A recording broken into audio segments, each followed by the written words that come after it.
same mistake twice. The book's pages began to flip backwards, towards the beginning, and he realized that his adventure was just beginning. The clouds parted over the Isles of Boreas. It was time to choose. The rebellion was in trouble. Ravens were scouting for the secret rebel base. They needed a game-changer. Pieces of the Sky Ripper had surfaced, or so a scholar in the mountains had told him. Surely the weapon that banished the lost gods could defeat the Emperor. Also, a temple had risen out of empty desert. The Emperor had brought the Sky Ripper pieces up out of ancient burial by his obscene rituals. Could this be where the Iblis stone was hidden? Someone better get it before he does, thought Renato. And also, his old friend Lupino needed rescuing. Of course, Renato had a pretty strong suspicion that Lupino had betrayed the rebellion. But could Renato really leave an old friend to the Ravens?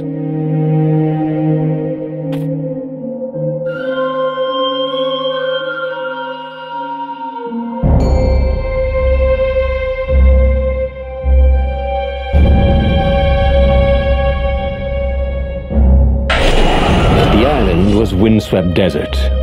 No one went there except ostriches and ostrich hunters. The Iblis stone. It sounded ominous. It sounded powerful. If the Emperor was searching for it, it must be dangerous. And so, Renato went ostrich hunting.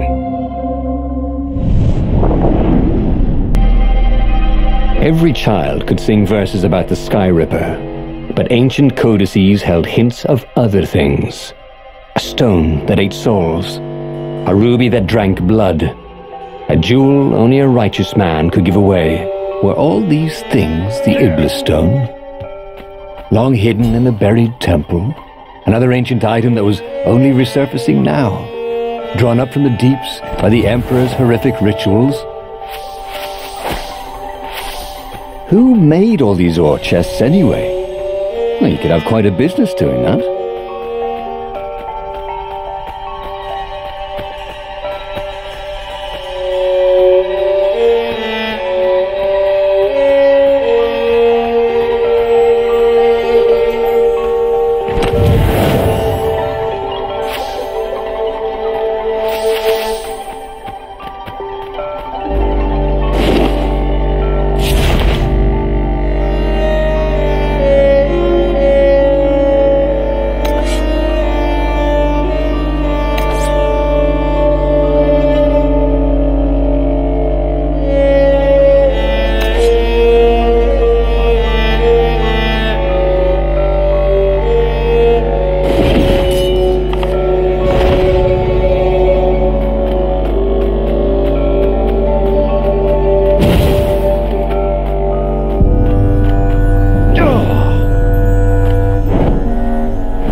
Distrusted doors that opened automatically, especially after being buried for millennia.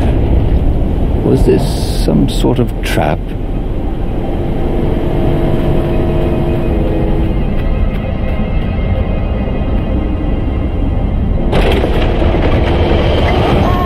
Shall we dance? Caught the lead raven?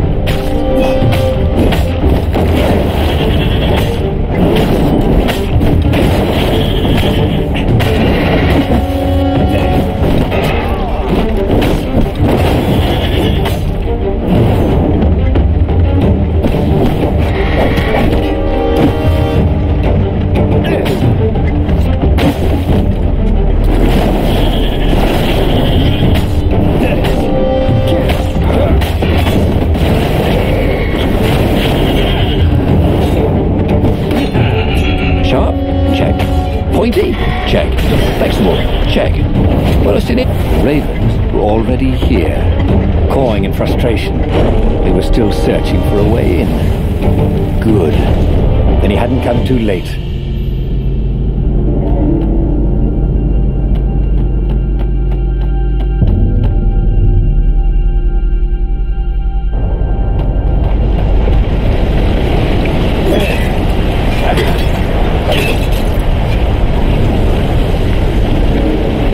shouldn't get impatient.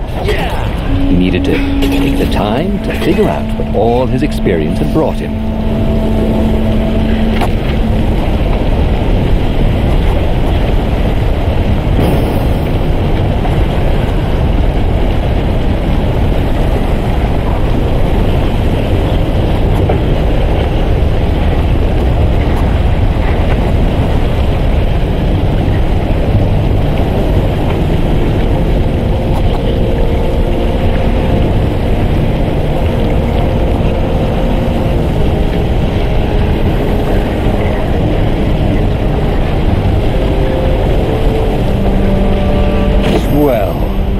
Always wanted to do that.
Was that your shield?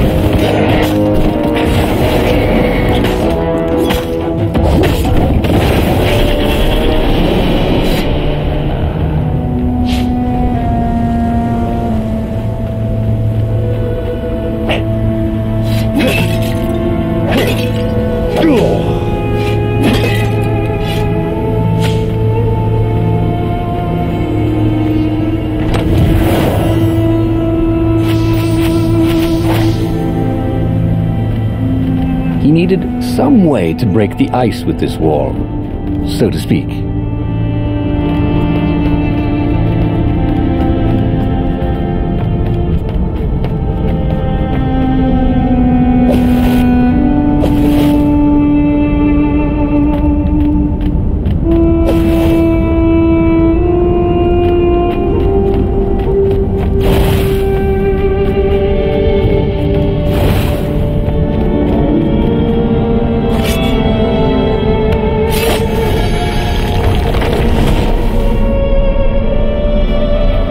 What was really fun was hooking yourself onto a moving ship.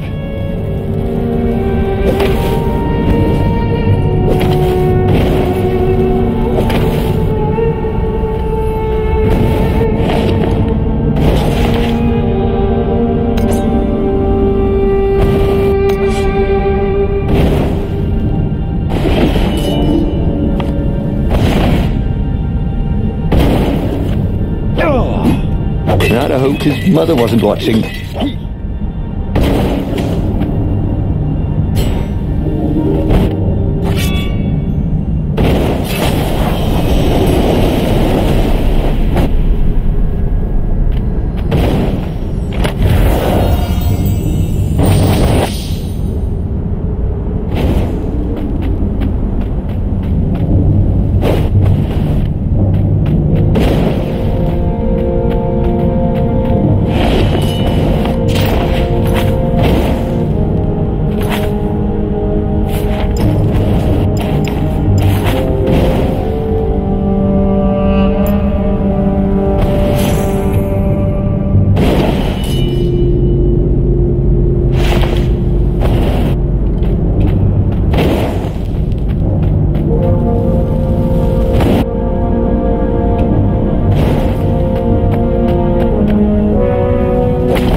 See? With enough leverage, you could go anywhere.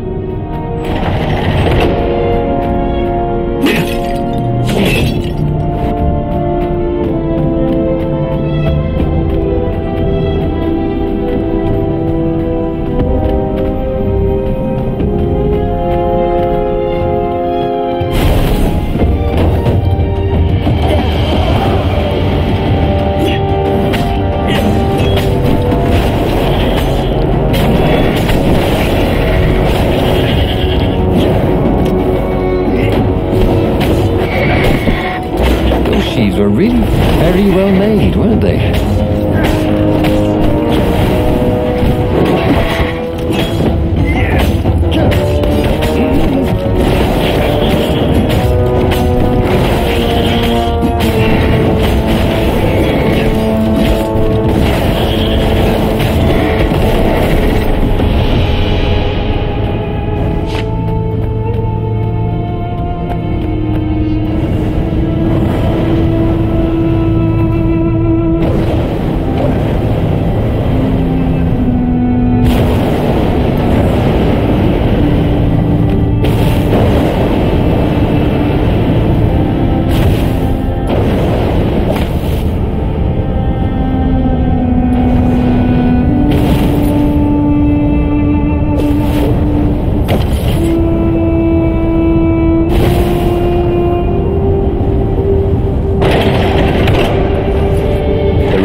Could not get past this point. Obviously, the temple builders knew how to deal with tomb raiders.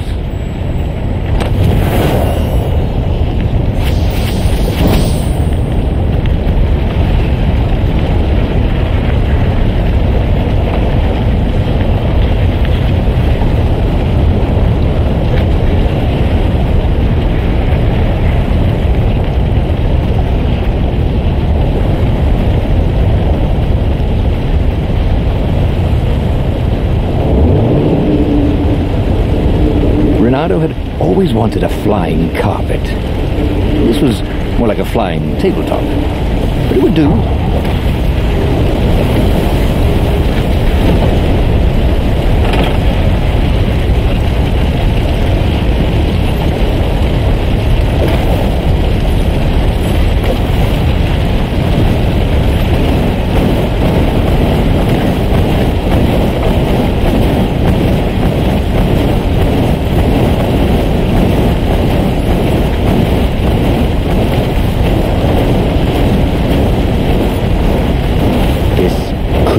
Global warming.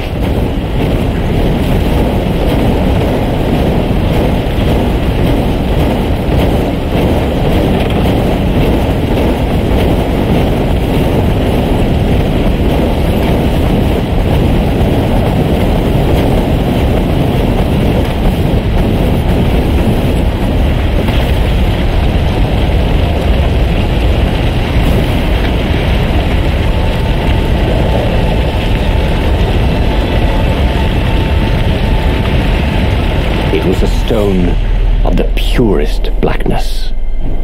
It reflected no light, like a void made solid. Nervous, he picked it up.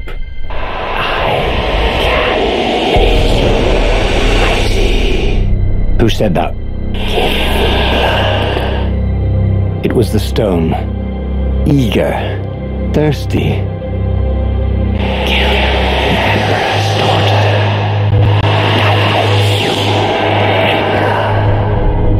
That seemed tempting and terribly wrong.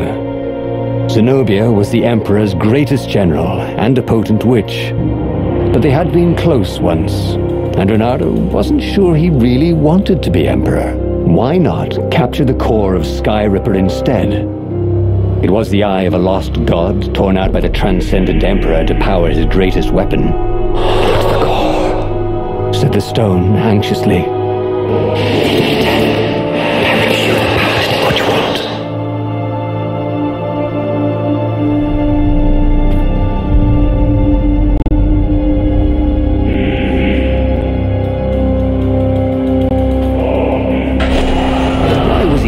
To a talking rock. Ah, but the rock had a point.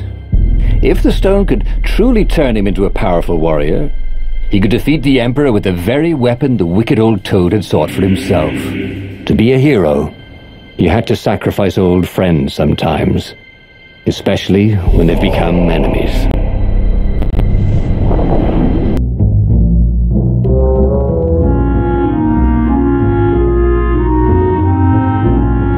As he placed the impossibly black crystal in his gauntlet, Renato had a sudden vision. Charred fields covered in dead ravens below a black sun. Was it the time of the lost gods before the transcendent emperor? Was it the future? Feed souls, it whispered. Take the power. He could feel the stone's hunger for souls, its thirst for blood. All right, I get it. This was going to be interesting.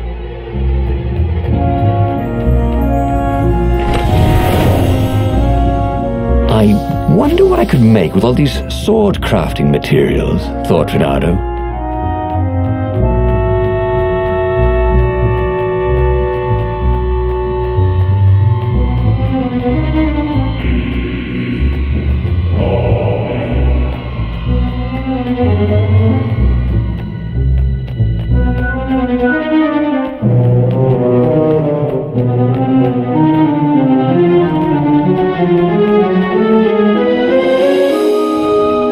What were these poles exactly?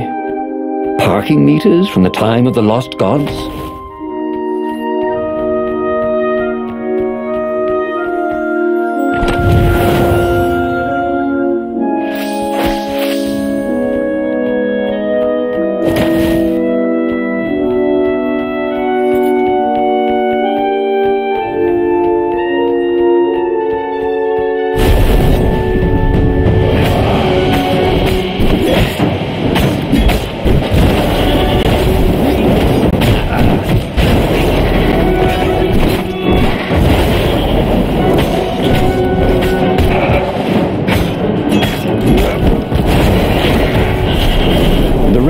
On Zenobia's island were no match for Renato. They screamed as the stones sucked out their souls, and with each death, he felt stronger. Take the power, the stone told him. Well, they really needed to redecorate anyway.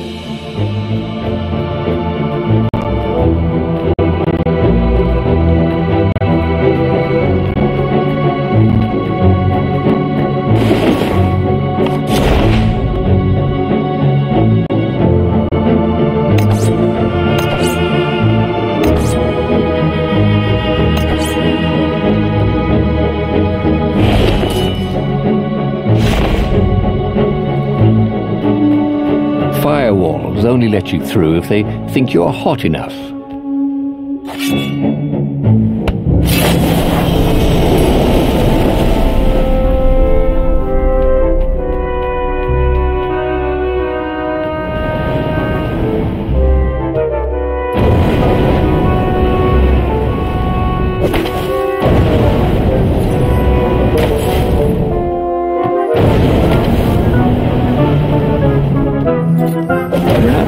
Didn't want to become shawarma, or shish taouk for that matter.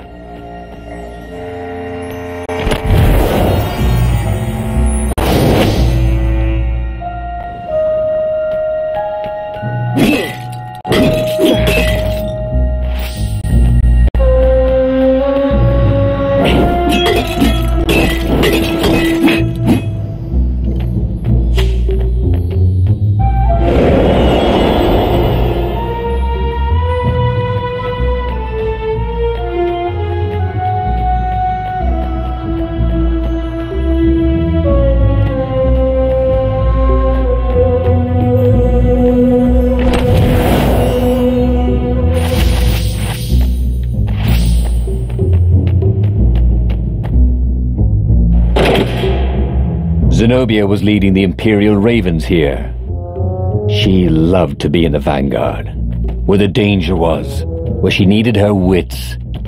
Renato pitied whoever she was fighting, especially if it was him.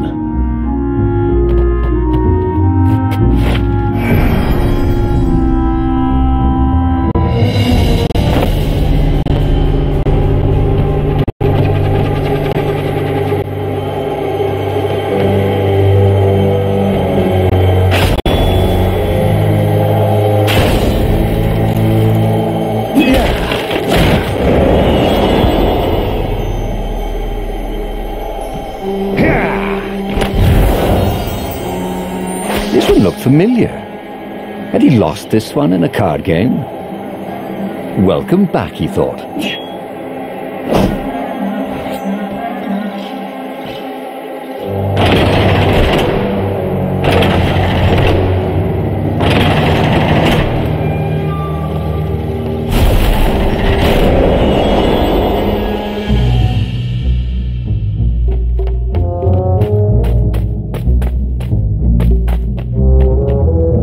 Zenobia was waiting for Renato. She was alone, confident as always. Fire danced at the tips of her claws. Are you here to surrender? She seemed as cocksure as he felt. But she didn't know he had the stone. And I've missed you too, love. He chuckled. She spotted the stone and bolted without another word.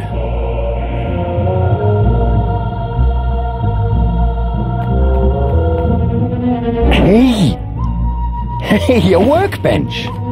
He could try out his new bling.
Finally, Renato caught up to her.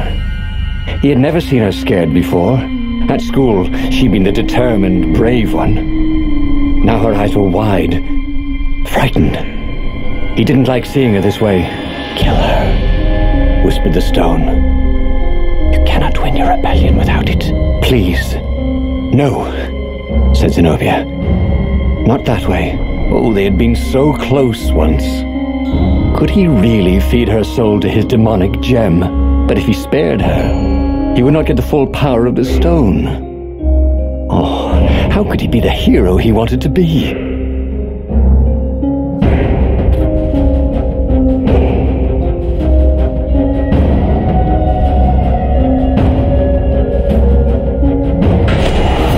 With a flick of his wrist, he slashed Zenobia's throat. Her eyes widened even more. And then the light went out again. Renato felt amazing. Power was rushing into him like water from a burst dam. Oh, brilliance, exulted the Iblis stone. Tasty. Renato returned to the Farfarer and set a course for the Nexus. The Empire had a communication outpost there. He could call the Emperor directly. It was time to seize the outpost and let the Emperor know what he had done. The Nexus was beautiful. He never realized how beautiful. Everything glowed. The wind was so sweet, the sun so soft, the stones so warm, the black raven feathers. Black feathers. Suddenly, his eyes are filled with them. He's falling through smoke under a dead sun. A voice calls him home. Is this a vision? Whose? Is this the time of the lost gods? For the future. No matter. What mattered now was killing his way to the Imperial outpost and challenging the Emperor from there.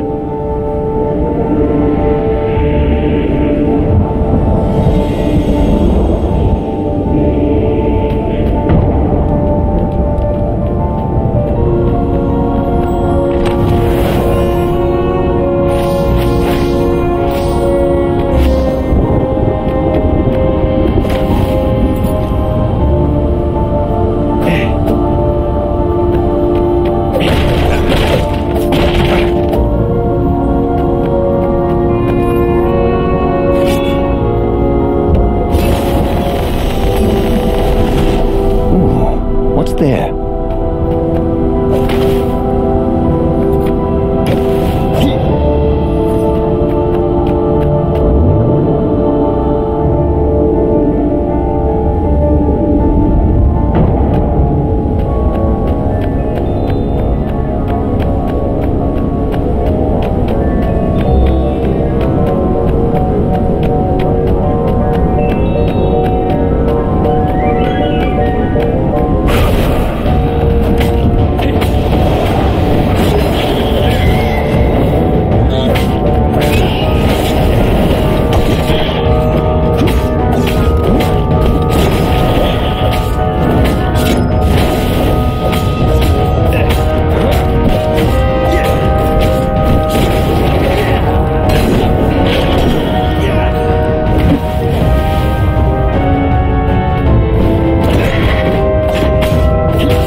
Could really give you an edge.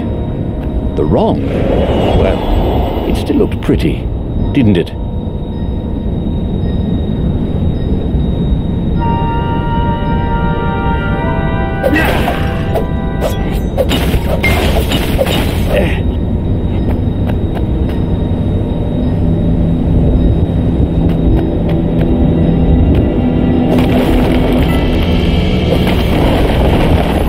Renato wondered if his future self had commissioned these poles.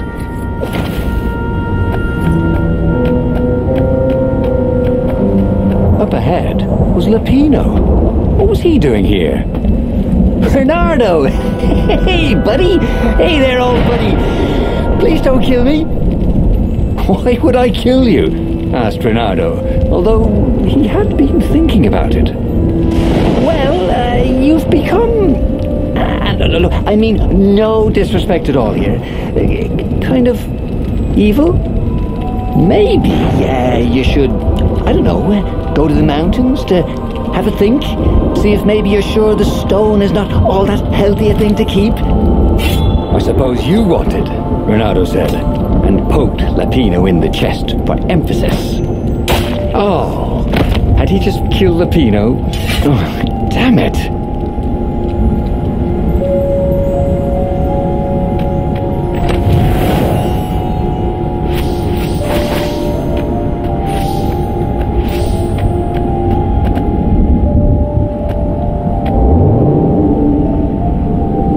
Building these platforms was so expensive, they'd run out of budget for guardrails.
Renato rampaged through the Imperial outpost like a water buffalo rampaging. At the last moment, he remembered not to kill the Farspeaker Toad. After all, he wanted a word with the Emperor. But there was only silence. The Emperor was scared, like little girl. Well, he would gather the rebel army and slaughter the Imperial fleet. Yes! Applauded the Iblistone. Tremendous. Then the Emperor would have to answer his Farspeaker, wouldn't he? Who are you? Asked a distant voice that sounded uncomfortably like Zenobia. What have you become? The mountains. Go to the mountains, urged another that sounded a bit like Lapino.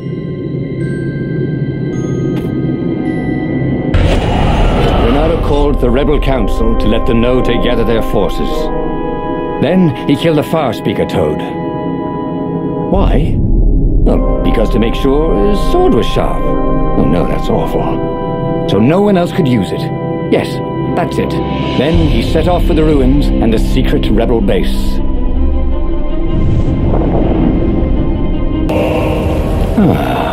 The ruins were crawling with ravens. Probably looking for the secret base, Renato thought.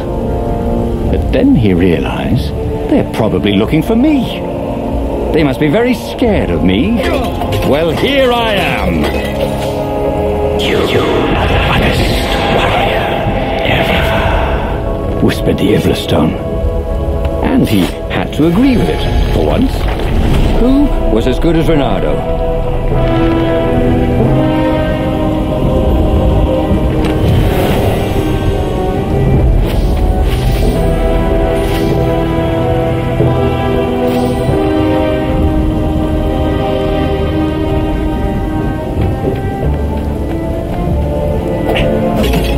Practically sure he'd find something useful in one of these things.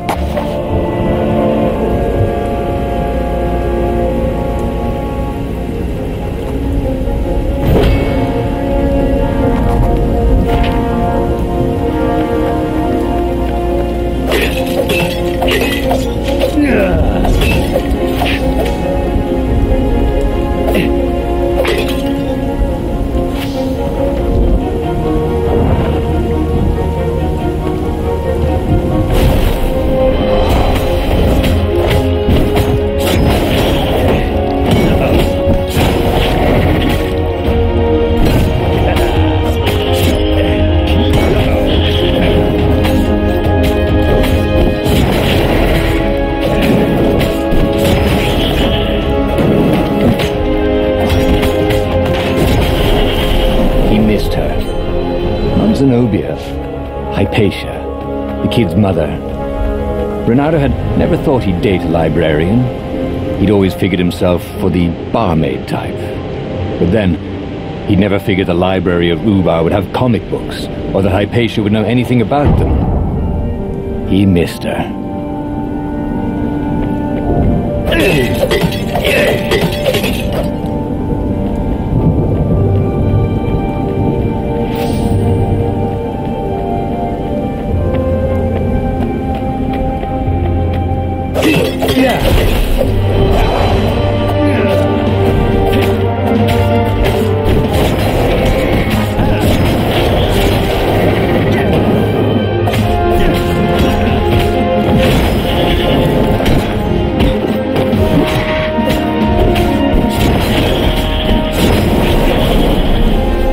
Renato was so happy.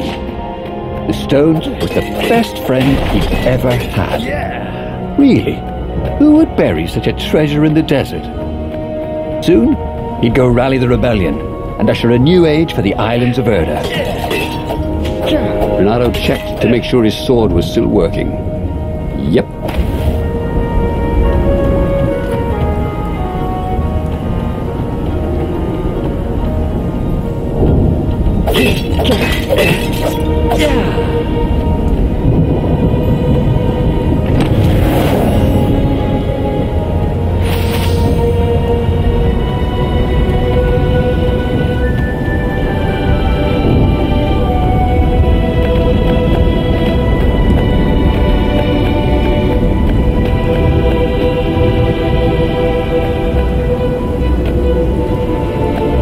He'd once met a pirate captain. He used hooks to get around his ship. Oh, what was his name again?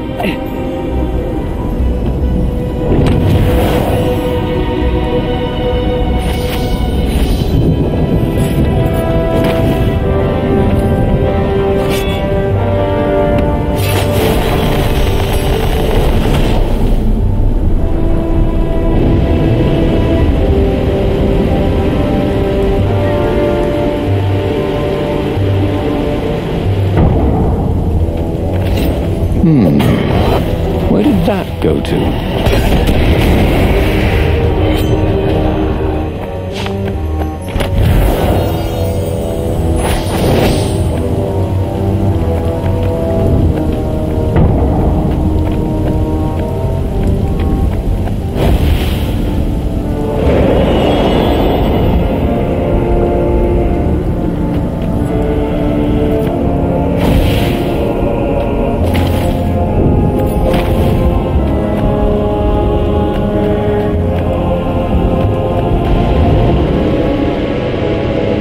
This was definitely better than pulling yourself up in a bucket.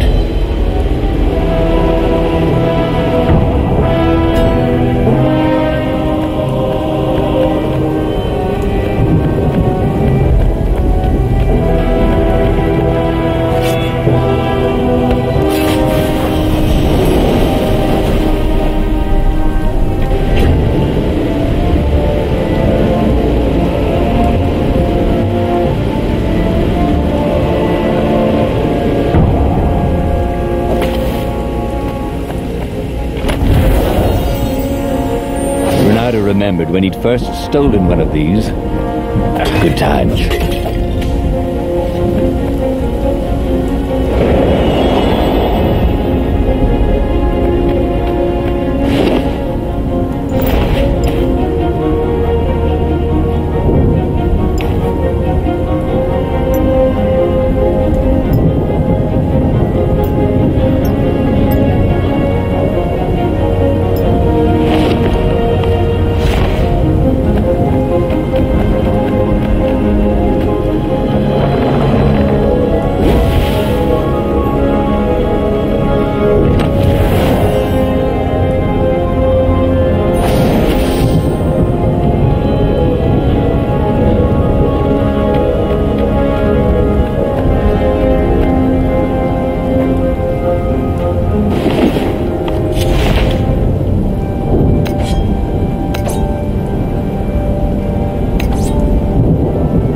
This sword from the frigid north was really useful for making popsicles and birdicles.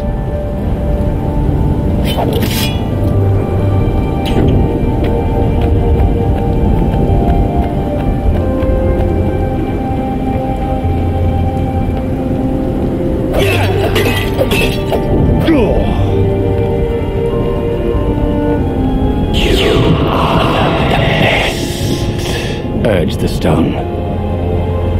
Let me make you Emperor. Come to think of it, Renato thought as he put down another raven, why shouldn't I be Emperor? How did anybody get to be Emperor anyway? By making war. Not counting the transcendent Emperor, obviously, who banished the lost gods and started time. Yes, he should be Emperor. He would make a great emperor. Right, Stone?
I need more materials, thought Renato.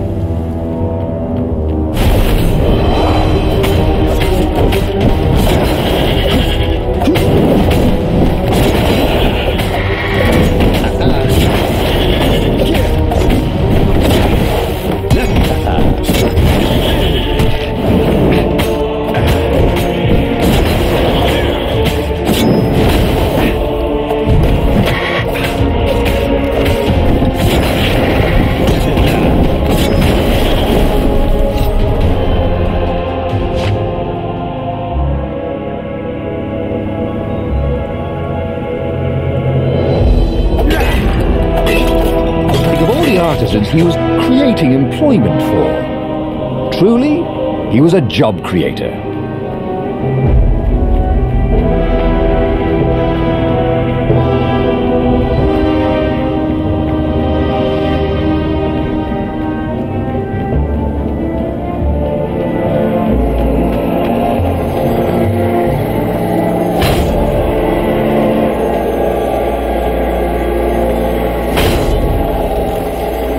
Boy, it looks to kill.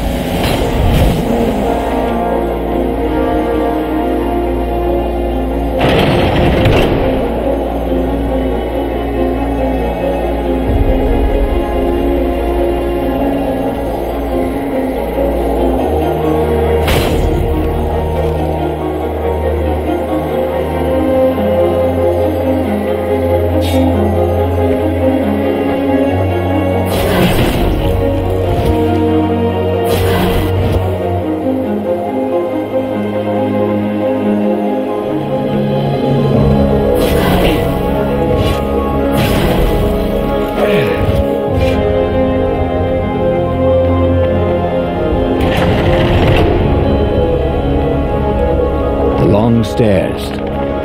So he was close to the rebel base. Nothing was on fire. So far, so good.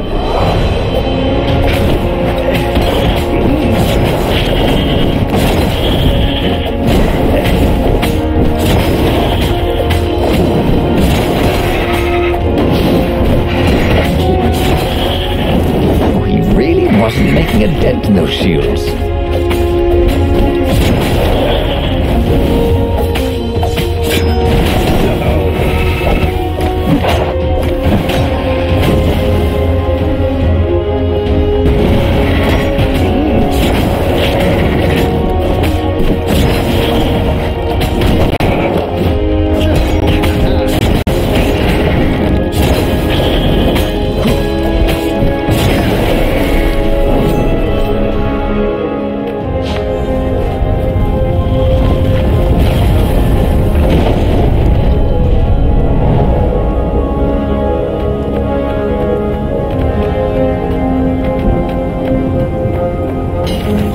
Ice walls only let you through if they knew you were cool.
Renato strode into the council. Let's do this thing. Let's make me emperor. They looked confused and nervous. Ah, had he mentioned the emperor thing? He meant to bring that up later. I mean, let's go win this rebellion. He waved his sword around encouragingly. They ran. Cowards. He'd stop them. He cut down a few to inspire the others. But soon, there was no one to cut down. Well then, he'd have to attack the fleet alone. "More for me," he said, unless it was the stone that said it. Traitors. Traitors, all of them. They'd run rather than following him, rather than cheering him. What should he do to the cowards? Anything he wanted to. After all, he was a true hero, the best warrior there ever was. No one could stop him now. But first, finish him. The Emperor, that is.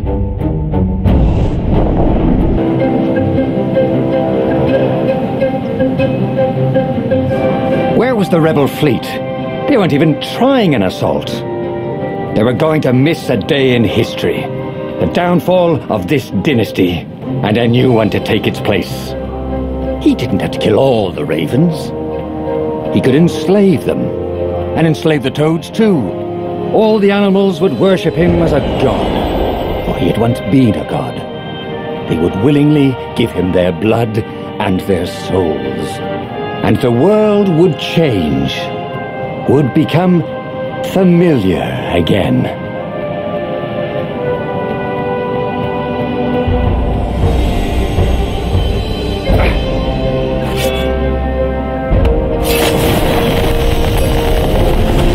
It was time for a little exploration.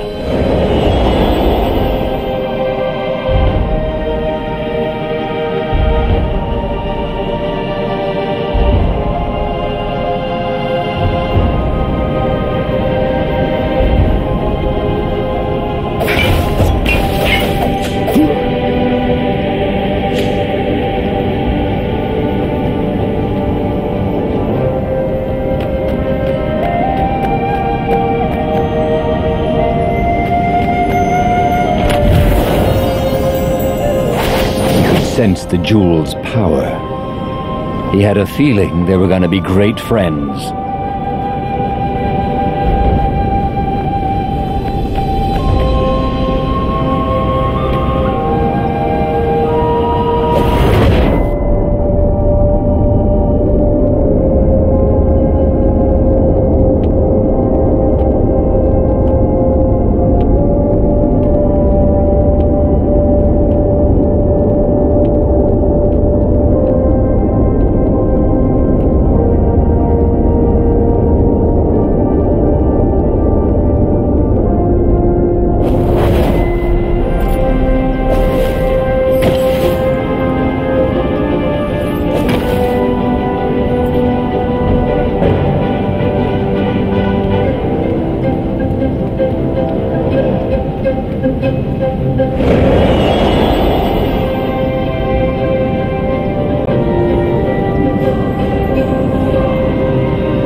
Was glowing with dark power. Already the sun had dimmed. He could do anything, he realized. He could wrap the island safely in smoke again. He was beyond a hero. He was going to become a god again. How odd, he thought, that the Iblis stone had nothing to say about any of this. Well, no matter. Once he killed this petty toad emperor, he would bring back the Black Sun.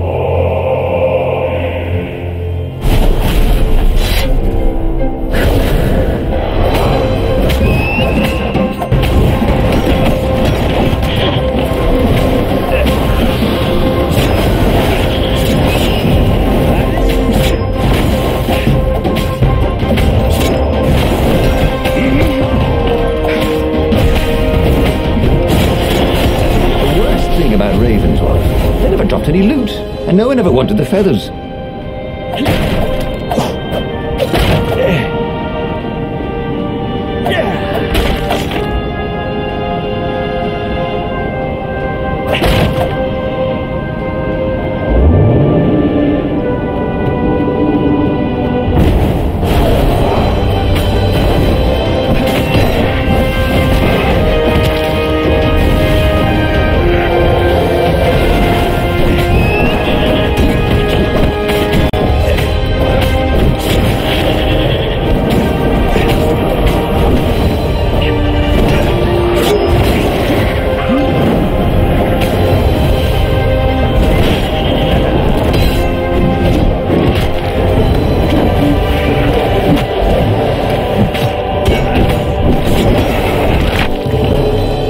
cliché, he said, and died.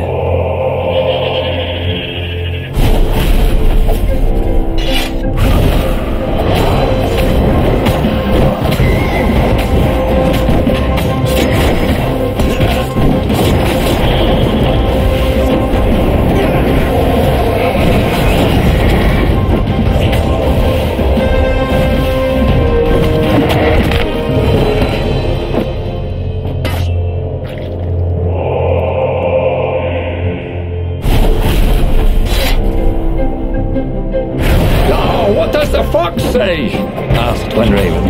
Another one called back, Go, dying! And they both laughed hysterically.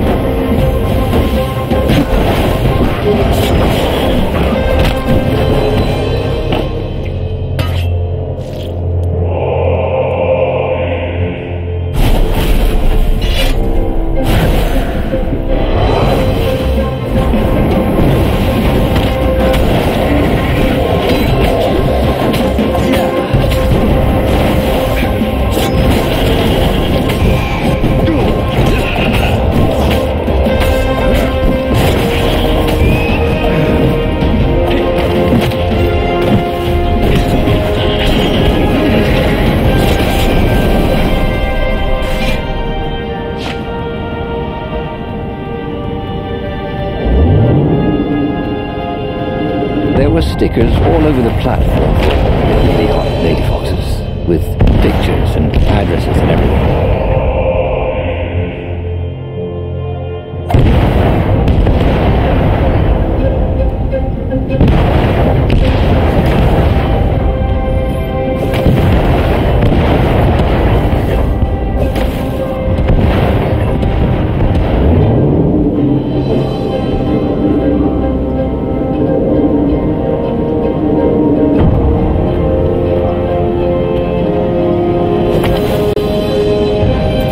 Soon he'd confront the Emperor.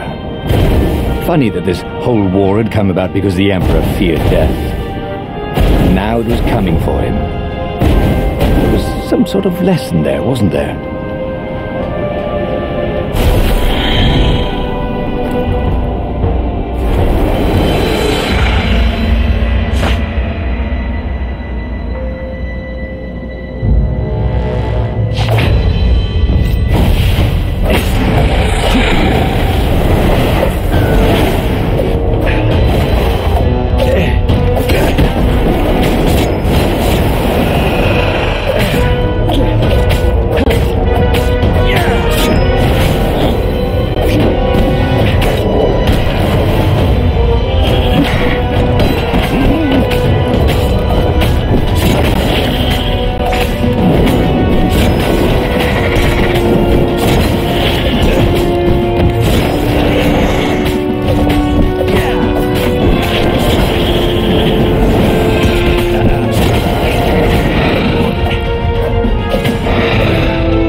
He found the Emperor and the Council huddling by his ship, plotting. They saw him and cowered before him. Back to hell, fiend! Croaked the Emperor desperately. In the name of the Transcendent Emperor! Croaked the speaker. They held some arcane items he didn't recognize. He simply flexed his will and sucked their souls out of their bodies. And Iblis exulted. It is finished. And the void that had been a mere stone on a sword expanded. It stretched and ripped like a vast womb. And a gaze black and pitiless as the sun passed through the void into the land. And so time ended. Bernardo stared at the book. He was still alive. Again. And still only flying away from burning Ubar. Had he lived that adventure, or only dreamt it? Had he really died? It felt so real, not like a dream at all.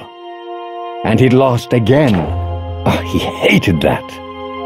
But he had made different choices, and he'd lost in a different way. It was the book, wasn't it? Oracles showed you your destiny. But this was showing him different ways he could die miserably. Thanks a bunch, book, he thought. But these were destinies that he did not have to fulfill. But he learned another true thing. The Iblis Stone was evil. It would try to corrupt anyone who used it.